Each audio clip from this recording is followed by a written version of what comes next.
সকলকে রুবি আন্টির কিচেনে স্বাগত। আপনারা সবাই কেমন আছেন? আশা করছি সবাই ভালো আছেন। আজকে বাড়িতেই বানিয়ে নিলাম ঘুগনি। টুকটাক খিদের সমাধানে এই রেসিপিটা বেশ কাজে দেয়, আর ঘুগনি খেতে আমাদের প্রত্যেকেরই বেশ ভালোই লাগে। এটা বানানোর জন্য আমি ঘুগনি মটর নিয়ে নিলাম।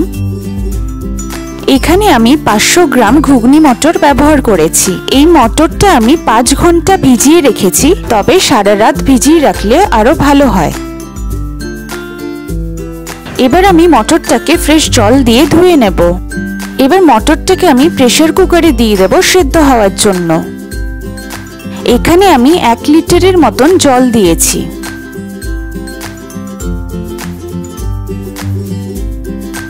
প্রেসার কুকারে জল দেওয়া হয়ে গেলে 1 বড় চামচ নুন দিয়ে দেব। তারপর প্রেসার কুকারের ঢাকনাটা আটকে ঘুগনি মটরটাকে 4টে সিটিতে সেদ্ধ করে নেব।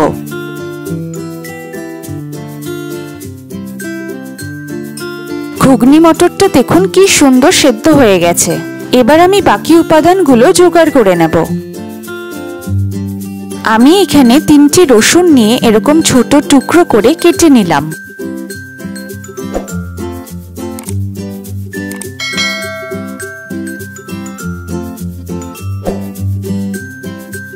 তারপর একটা পেঁয়াজ নিয়ে পেঁয়াজটাকে কুচো করে নেব। যত বেশি ছোট টুকরো করব তত বেশি ভালো হবে।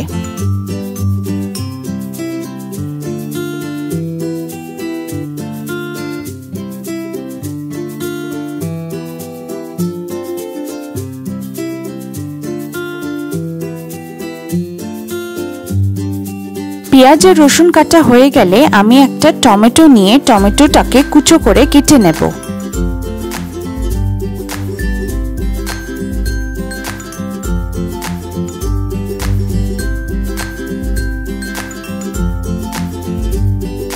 টমেটোটা কাটা হয়ে গেলে আমি 3-4টে রসুন নিয়ে এরকম ভাবে একটু থেতো করে নেব।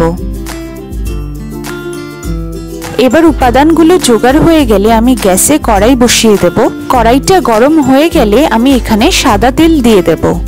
তারপর সাদা তেলটা গরম করে এখানে আমি 1 ছোট চামচ গোটা জিরে দিয়ে দেব।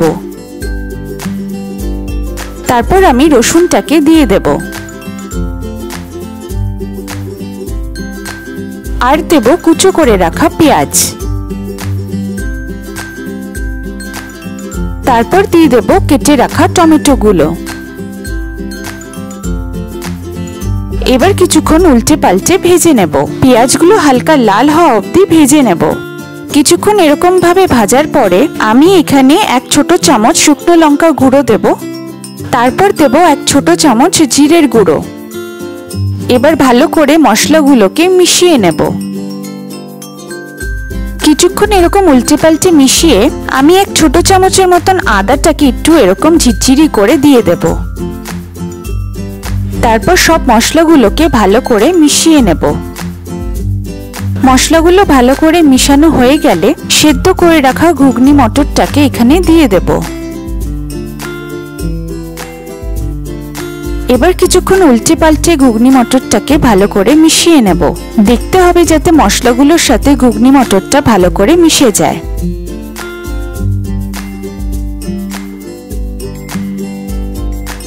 কিছুক্ষণ এরকম উল্টে পাল্টে নিয়ে আমি অল্প একটু জল দিয়ে দেব এখানে।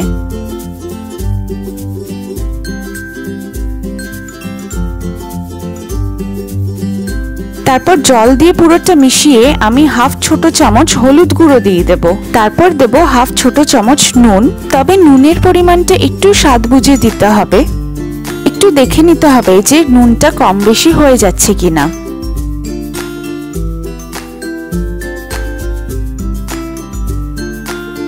কিছুক্ষণ এরকম ভাবে উল্টে পাল্টে মিশিয়ে 1 বড় চামচ ভাজা মশলা দিয়ে দেব।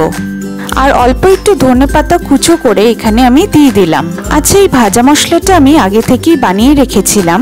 এই ভাজা মশলাটাতে আমি ব্যবহার করেছি ধনে, জিরে আর শুকনো লঙ্কা। এই 3টে মশলা দিয়ে আমি আগে থেকেই কড়াইতে ভেজে নিয়ে তুলে রেখেছিলাম। ভাজা মশলার ধনেপাতাটা দেওয়ার পরে কিছুক্ষণ মিশিয়ে নিলেই ব্যাস রেডি ঘুগনি। তবে এখনো ঘুগনিটা পুরোপুরি কমপ্লিট হয়নি। ঘুগনিতে শসাটা দেওয়ার জন্য আমি এখানে শসাটাকে ছুলে ছোট ছোট টুকরো করে কেটে নেব। শসার টুকরোগুলো একদম ছোট ছোট করে রাখবো।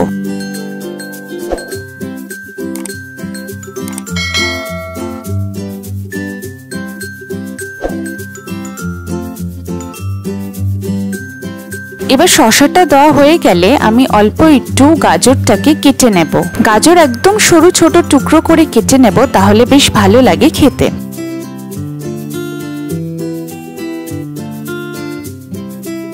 গাজরটা দেওয়া হয়ে গেলে আমি এখানে অল্প একটু পেঁয়াজ কুচো দিয়ে দেব। তবে ঘুগনিতে নারকেল ছাড়া বড্ডই অসম্পূর্ণ লাগে। এবার নারকেলটাকে ঠিক আমি এরকম ভাবে টুকরো করে নেব।